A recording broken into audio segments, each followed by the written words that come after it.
Welcome to എജുപോട്ട്. അപ്പോൾ റിൻഷിത മിസ്സാണ്. അപ്പോൾ miss ഇന്ന് വന്നിട്ടുള്ളത് നിങ്ങൾക്ക് ബാക്ക്ഗ്രൗണ്ട് കണ്ടപ്പോൾ തന്നെ മനസ്സിലായിട്ടുണ്ടാവും. നമ്മൾ ഒരു ഇമ്പോർട്ടൻറ്റ് ഡേയെ കുറിച്ചിട്ട് നമ്മൾ കുറച്ച് കാര്യങ്ങൾ ഡിസ്കസ് ചെയ്യാനാണ് വന്നിട്ടുള്ളത്. ഏതായിരിക്കും ആ ഇമ്പോർട്ടൻറ്റ് ഡേ എന്ന് ഉള്ളത്? ഇപ്പോൾ ഈ ബാക്ക്ഗ്രൗണ്ട് കണ്ടപ്പോൾ മനസ്സിലായിട്ടുണ്ടാവും അല്ലേ? ബാക്ക്ഗ്രൗണ്ടിൽ ആരാ ഉള്ളത്? നമ്മുടെ മലാല യൂസഫ്സായി ആണല്ലേ. അപ്പോൾ നമ്മുടെ ജൂലൈ 12 ഒരു പ്രത്യേകതയുണ്ട് കേട്ടോ. ജൂലൈ 12 ആവാൻ പോവാണല്ലേ. അപ്പോൾ ഈ ജൂലൈ 12 ഒരു പ്രത്യേകതയുണ്ട്. എന്താണെന്നറിയാം അതിന്റെ പ്രത്യേകത? ഈ ജൂലൈ 12 നമ്മൾ മലാല ഡേ സെലിബ്രേറ്റ് ചെയ്യുന്ന ദിവസമാണ് നമ്മൾ ജൂലൈ 12 എന്ന് പറയുന്നത്. എന്താ ജൂലൈ 12 എന്താണ്? നമ്മുടെ മലാല ഡേ ആണ് കേട്ടോ. ഓക്കെ, അപ്പൊ എന്തുകൊണ്ടാണ് ഈ മലാല ഡേ അല്ലെ ജൂലൈ 12 എന്തുകൊണ്ടാണ് ഈ മലാല ഡേ എന്നൊരു ഡേ നമ്മൾ സെലിബ്രേറ്റ് ചെയ്യുന്നത്? എന്തിനു വേണ്ടിയിട്ടാണ് സെലിബ്രേറ്റ് ചെയ്യുന്നത്? അതേപോലെ തന്നെ നമുക്ക് മലാലയെ കുറിച്ചിട്ടുള്ള ഒരു കംപ്ലീറ്റ് ആയിട്ട് ഒരു പിക്ചർ തരാൻ പോവുകയാണെങ്കിൽ ആരാണ് മലാല, എന്തുകൊണ്ടാണ് നമ്മൾ ഒരു മലാല ഡേ നമ്മൾ സെലിബ്രേറ്റ് ചെയ്യുന്നത് എന്നുള്ള കാര്യങ്ങളൊക്കെ എന്താണ് നമ്മൾ ഒന്ന് പറയാൻ പോവാണ് കേട്ടോ. ഓക്കെ, അപ്പൊ നോക്കിക്കാൻ നമുക്ക് ആദ്യം മലാല യൂസഫ്സായെ കുറിച്ചുള്ള കുറച്ച് കാര്യങ്ങൾ പറയാം. അപ്പൊ അല്ലേ, ഹൂ ഈസ് മലാല യൂസഫ്സായി അല്ലെ? ആരാണ് മലാല യൂസഫ്സായി? നിങ്ങൾ പകുതി പേർക്ക് അറിയുന്നുണ്ടാവും, എന്നാലും കുറച്ചുകൂടെ ഡീറ്റെയിൽസ് മിസ് പറയാൻ പോവാണ് കേട്ടോ. അപ്പൊ നോക്കിക്കേ അല്ലെ, 1997 ജൂലൈ 12 അല്ലെ, ബോൺ 12 ജൂലൈ 1997 എവിടെയാണ് ജനിക്കുന്നത്? ഇൻ മിങ്കോറ, സ്വാത് വാലി, പാകിസ്ഥാൻ അല്ലെ. പാകിസ്ഥാനിലെ സ്വാത് താഴ്വരയിലെ മിങ്കോറയിലാണ് നമ്മുടെ മലാല യൂസഫ്സായി ജനിക്കുന്നത് അല്ലെ. then നോക്കിക്കേ എന്താ പറയുന്നത്? എന്താണ്? At the age 11 begin blogging for BBC Urdu about life under Taliban rule അല്ലെ. അപ്പൊ ഈ ഒരു സമയത്തേക്ക് എന്താണ് നമ്മുടെ മലാല യൂസഫ്സായി 11 വയസ്സുള്ള ആ സമയത്തേക്ക് എന്താണ് അവിടെ താലിബാൻ ഭരിക്കുകയാണല്ലേ. അപ്പൊ എന്താണ് ഈ താലിബാൻ ഭരണത്തിന് കീഴിലുള്ള ആ ഒരു എന്താണ് ജീവിതത്തെ പറ്റിയിട്ടൊക്കെ എന്താണ് നമ്മുടെ മലാല യൂസഫ്സായി BBC ഉറുദുവിന് എന്ത് ചെയ്തിട്ടുണ്ടായിരുന്നു? ബ്ലോഗുകൾ എഴുതിയിട്ടുണ്ടായിരുന്നു അല്ലേ. നോക്കിക്കേ എന്തൊക്കെയാ അതിൽ പറയുന്നത്? ഈ ബ്ലോഗിലൂടെയൊക്കെ എന്തൊക്കെ ആശയങ്ങളാണ് മുന്നോട്ട് വെച്ചിരുന്നത്, അല്ലെങ്കിൽ എന്തൊക്കെ ആശയങ്ങളാണ് നമ്മുടെ മലാല യൂസഫ്സായി മുന്നോട്ട് വെച്ചത് നോക്കിക്കോ.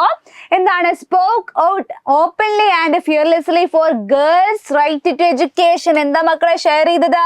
എന്താണ്? ഗേൾസിന്റെ, പെൺകുട്ടികളുടെ വിദ്യാഭ്യാസ അവകാശത്തിനായിട്ട് എന്ത് ഭയമില്ലാതെ എന്താണ് സംസാരിച്ചിരുന്ന ഒരു വ്യക്തിയായിരുന്നു നമ്മുടെ മലാല യൂസഫ്സായി എന്ന് പറയുന്നത്. ഇപ്പൊ മനസ്സിലായല്ലോ ആരാണ് മലാല യൂസഫ്സായി എന്ന് പറയുന്നത്? ഒരു ചെറിയൊരു ഇമേജ് കിട്ടിയല്ലോ മലാല യൂസഫ്സായിയെ കുറിച്ചിട്ട്. ഇനി നമുക്ക് എല്ലാവർക്കും അറിയുന്ന കാര്യമാണല്ലേ മലാല യൂസഫ്സായി. നമ്മൾ എല്ലാവരും ഇങ്ങനെ ഫേമസ് ആവാൻ കാരണം, നമ്മളിങ്ങനെ എല്ലാവരും അറിയാൻ കാരണം എന്താ അല്ലെ? മലാല യൂസഫ്സായിക്ക് എന്ത് കിട്ടിയിട്ടുണ്ട് അല്ലെ? നമ്മുടെ എന്താണ് താലിബാനിൽ നിന്ന് എന്ത് കിട്ടിയിട്ടുണ്ട് അല്ലെ? ഗൺ ഷോട്ട് കിട്ടിയിട്ടുള്ള ഒരാളാണ്. എന്നിട്ട് അതിൽ നിന്നൊക്കെ സർവൈവ് ചെയ്ത് വന്നിട്ടുള്ള ഒരു ഫീനിക്സ് പക്ഷിയാണ് നമ്മുടെ മലാല യൂസഫ്സായി എന്ന് പറയുന്നത് അല്ലെ. അപ്പൊ നോക്കിക്കേ എന്തുകൊണ്ടാണ് നമ്മൾ ഈ ഒരു ജൂലൈ 12 എന്ന ദിവസം അല്ലെ, ജൂലൈ 12 എന്ന ദിവസത്തെ നമ്മൾ മലാല ഡേ ആയിട്ട് നമ്മൾ സെലിബ്രേറ്റ് ചെയ്യുന്നത്? അതിനുള്ള റീസൺ ആണ് നമ്മൾ പറയാൻ പോകുന്നത്. അപ്പൊ നോക്കിക്കേ എന്താണ് അല്ലെ, ഒക്ടോബർ 9, 2012 എന്താ സംഭവിക്കുന്നത്? Shot by a Taliban gunman on her school bus for defending girls education. എന്താ? പെൺകുട്ടികളുടെ വിദ്യാഭ്യാസത്തെ പിന്തുണച്ചതിന് സ്കൂൾ ബസ്സിൽ വെച്ച് എന്താണ് മക്കളെ? താലിബാന്റെ ആക്രമണത്തിന് ആര് ഇരയാവാണ്? നമ്മുടെ മലാല യൂസഫ്സായി ഇരയാണല്ലേ. മലാല യൂസഫ്സായി എന്താണ്? ഒരു ഗൺഷോട്ട് കിട്ടുകയാണല്ലേ. എന്താണ് മക്കളെ? ഗൺഷോട്ട് കിട്ടുകയാണ്, തോക്കൊണ്ട് എന്താണ് നമ്മുടെ മലാല യൂസഫ്സായി വെടിവെക്കുകയാണല്ലേ. അങ്ങനെ എന്താ സംഭവിക്കുന്നത്? 2012, 2013 വർഷത്തെ എന്താണ് ആ ഒരു കാലയളവിൽ എന്താണ് ഈ ഒരു ഗൺഷോട്ട് കിട്ടിയപ്പോൾ എന്താണ് അതിനെ സർവൈവ് ചെയ്തു, അതേപോലെ അതിൽ നിന്ന് റിക്കവർ ആയില്ലേ. അങ്ങനെ എന്താണ് മലാല യൂസഫ്സായി തന്റെ പോരാട്ടം അങ്ങനെ തുടർന്നുകൊണ്ടിരിക്കുകയാണ് അല്ലെ. അങ്ങനെ എന്താ സംഭവിക്കുന്നത് അല്ലെ? ജൂലൈ 12, 2013 നോക്കിക്കേ, ഏതാ ദിവസം നോക്കിക്കോ? ജൂലൈ 12 അല്ലെ. ഇവിടെ നമ്മൾ ജൂലൈ 12 കണ്ടിട്ടുണ്ട്. എപ്പോ അല്ലെ? ജൂലൈ 12 മലാല യൂസഫ്സായി ജനിക്കുന്നത്. നോക്കിക്കേ അല്ലെ, address at the United Nations youth assembly on her 16th birthday. നോക്കിക്കേ അല്ലെ, ചെറിയ പ്രായമാണ്, 16ാമത്തെ വയസ്സിൽ എവിടെ എത്തിയ ആളല്ലേ? നമ്മുടെ UN നാഷൻസിന്റെ അല്ലെ, UN-ന്റെ യൂത്ത് അസംബ്ലിയിൽ ആൾ എന്താണ് പ്രസംഗിക്കുകയാണല്ലേ. നമ്മുടെ ഏറ്റവും വലിയ വീതിയായിട്ടുള്ള UN സമ്മേളനത്തിൽ എന്താണ് യൂത്ത് അസംബ്ലിയിൽ എന്താണ് നമ്മുടെ മലാല യൂസഫ്സായി പ്രസംഗിക്കുകയാണ് അല്ലേ. എന്നിട്ട് എന്താണ് അങ്ങനെ എന്താണ് the UN named 12 July Malala day in her honour. അപ്പൊ എന്താണ് ഐക്യരാഷ്ട്രസഭ ജൂലൈ 12 അവരുടെ ബഹുമാനാർത്ഥം മലാല ദിനമായി പ്രഖ്യാപിച്ചു. അവരോടുള്ള ആ ഒരു റെസ്പെക്ട്ഫുള്ളി അല്ലെ, ആ ഒരു റെസ്പെക്ട് കൊണ്ട് നമ്മൾ എന്ത് ചെയ്തു? നമ്മുടെ UN എന്താണ് ജൂലൈ 12 അല്ലെ അവരുടെ ജന്മദിനം എന്തായി ആഘോഷിച്ചു അല്ലെ, എന്താണ് മലാല ഡേ ആക്കിയിട്ട് സെലിബ്രേറ്റ് ചെയ്യാൻ തുടങ്ങി.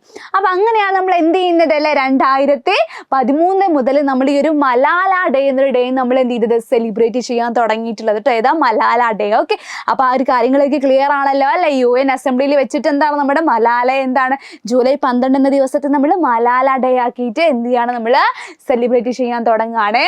നോക്കിക്കേ, നമ്മുടെ മലാല യൂസഫ്സായിയുടെ ഏറ്റവും വലിയ പ്രത്യേകത എന്ന് പറയുന്നത് ഏറ്റവും പ്രായം കുറഞ്ഞ നോബൽ ജേതാവാണ് മലാല യൂസഫ്സായി എന്ന് പറയുന്നത്. അതായത് എന്താണ് അദ്ദേഹത്തിന്റെ അവരുടെ 17ാമത്തെ വയസ്സിൽ അവർക്ക് എന്ത് കിട്ടുകയാണ്? നോബൽ സമാധാന സമ്മാനം കിട്ടുകയാണ് അല്ലെ. ഇത് നോക്കിക്കേ, എന്താ പറയുന്നത്? എന്താണ് ഇന്ത്യയിലെ കൈലാഷ് സത്യാർത്ഥിയുമായിട്ട് എന്താണ് സമ്മാനം പങ്കിട്ടു അല്ലെ. എന്താണ് ഈ നൊബേൽ സമ്മാനം 2014 നൊബേൽ സമ്മാനം എന്താണ് നമ്മുടെ ഇന്ത്യയിലെ കൈലാഷ് സത്യാർത്ഥിയുമായിട്ട് എന്താണ് പങ്കിട്ടിട്ടാണ് ഈ ഒരു നൊബേൽ സമ്മാനം വാങ്ങിയത്. എന്തിനു വേണ്ടിയിട്ടാണ് നോക്കിക്കേ, എന്തിനു വേണ്ടി ഈ നൊബേൽ സമ്മാനം കിട്ടിയത് നോക്കിക്കോ. Honoured for the struggle against the suppression of children and the young people and for the right of all children to education. എന്തിനു വേണ്ടിയിട്ടാണ് നോക്കിക്കോ, എന്താണ് കുട്ടികളെ അടിച്ചമർത്തത്തിനെതിരായിട്ടുള്ള പോരാട്ടത്തിനും അതുപോലെ എല്ലാ കുട്ടികളുടെയും വിദ്യാഭ്യാസ അവകാശത്തിനുമായുള്ള പ്രവർത്തനത്തിനായിട്ടാണ് നമ്മൾ എന്ത് ചെയ്തത്? ഈ ഒരു ബഹുമതി മലാല യൂസഫ്സായിക്ക് കൊടുത്തത്. ക്ലിയർ ആണല്ലോ അല്ലെ. ഓക്കെ, ഇനി നമ്മുടെ മലാല ഡേയുടെ ഏറ്റവും ഇമ്പോർട്ടൻ്റ് ആയിട്ടുള്ള ഒരു കോട്ടാണ് കേട്ടോ. അപ്പൊ നോക്കിക്കോ, എന്താ പറയുന്നത്? നമ്മുടെ മലാല യൂസഫ്സായി ഈ UN പ്രസംഗത്തിൽ വെച്ചിട്ട് പ്രധാനപ്പെട്ട ഒരു കാര്യം പറഞ്ഞിട്ടുണ്ട്. നോക്കിക്കോ, എന്താണ് വളരെ ബ്യൂട്ടിഫുൾ ആയിട്ടുള്ള വേർഡ് പറഞ്ഞിട്ടുണ്ട്, ഒരു കോട്ട് പറഞ്ഞിട്ടുണ്ട്. എന്താണ്? 1 child 1 teacher 1 book and 1 pen can change the world. എന്താ പറയുന്നത് അല്ലേ? എന്താ? ഒരു കുട്ടി, ഒരു അധ്യാപകൻ, ഒരു പുസ്തകം, ഒരു പേന, ഇവയ്ക്ക് എന്ത് ചെയ്യാൻ പറ്റും? ലോകത്തെ മാറ്റാൻ കഴിയും. അതായത് എന്താ മക്കളെ, എഡ്യൂക്കേഷനിലൂടെ നമുക്ക് എന്ത് ചെയ്യാൻ പറ്റും? നമുക്ക് നമ്മുടെ വേൾഡിനെ മാറ്റാൻ പറ്റും. നമുക്ക് നല്ല അടിപൊളി സെറ്റ് ആയിട്ടുള്ള ഒരു നല്ല വേൾഡിനെ സൃഷ്ടിക്കാൻ എന്തിനേ കഴിയുള്ളൂ? എഡ്യൂക്കേഷൻ ആണ് കഴിയുക എന്നുള്ളതാണ് ആര് പറയുന്നത്? നമ്മുടെ മലാല യൂസഫ്സായി പറയുന്നത്. ഓക്കെ, അപ്പൊ എന്താ ഇത് നിങ്ങൾ ഓർത്ത് വെക്കാട്ടെ, നല്ലൊരു കോട്ടാണല്ലോ. എന്താ പറയുന്നത്? 1 child 1 teacher 1 book and 1 pen can change the world അല്ലെ. ഇതിനൊക്കെ എന്ത് ചെയ്യാൻ പറ്റും? നമ്മുടെ വേൾഡിനെ തന്നെ ചേഞ്ച് ചെയ്യാൻ പറ്റും. അപ്പൊ എന്താ? എഡ്യൂക്കേഷൻ്റെ ഒരു പവർ ആണ് പറയുന്നത് അല്ലെ. ഓക്കെ, അപ്പൊ നിങ്ങൾക്ക് എന്താണ് മലാല ഡേയെ കുറിച്ചിട്ട് ഇപ്പൊ ഒരു കംപ്ലീറ്റ് ഇമേജ് കിട്ടിയിട്ടുണ്ടാവും അല്ലെ. ആരാണ് മലാല യൂസഫ്സായി? എന്തുകൊണ്ടാണ് നമ്മൾ ഈ ജൂലൈ 12 ഒരു പെർട്ടിക്കുലർ ഡേ ആയിട്ടുള്ള ജൂലൈ 12 നമ്മൾ എന്തിനാണ് നമ്മൾ മലാല ഡേ നമ്മൾ സെലിബ്രേറ്റ് ചെയ്യുന്നത് എന്നുള്ള കാര്യങ്ങളൊക്കെ നമുക്ക് മനസ്സിലായിട്ടുണ്ടാവും അല്ലെ. ഓക്കെ, അപ്പം നമ്മൾ എന്ത് ചെയ്യാം? ഇത്തരത്തിലുള്ള നിങ്ങൾക്ക് ഇമ്പോർട്ടൻസ് നമ്മൾ നല്ല എല്ലാ ദിവസത്തിൻ്റെയും, അതായത് ഇതേപോലെയുള്ള ഇമ്പോർട്ടൻ്റ് ആയിട്ടുള്ള ദിവസത്തിൻ്റെ എല്ലാ വീഡിയോസും നമ്മൾ ചെയ്യാറുണ്ട് കേട്ടോ. ഓക്കെ, അപ്പം എന്ത് ചെയ്യുക? നിങ്ങൾ ജസ്റ്റ് മനസ്സിലാക്കി വെക്കുക. ഇതൊക്കെയാണ് നമ്മുടെ മലാല യൂസഫ്സായെ കുറിച്ചിട്ട് നമുക്ക് പറയാനുള്ള കാര്യങ്ങൾ. ഇതൊക്കെ നിങ്ങൾ എന്ത് ചെയ്യുക? ജസ്റ്റ് ഒന്ന് മനസ്സിലാക്കി വെക്കുക കേട്ടോ. ഓക്കെ, അപ്പം മിസ് എന്താണ് ഈ ഒരു ഭാഗം ഇവിടെ കംപ്ലീറ്റ് ചെയ്യാൻ പോവാണ്, നമ്മളിവിടെ വൈൻഡപ്പ് ചെയ്യാൻ പോവാണ് കേട്ടോ. അപ്പോൾ ഓക്കെ, താങ്ക് യു.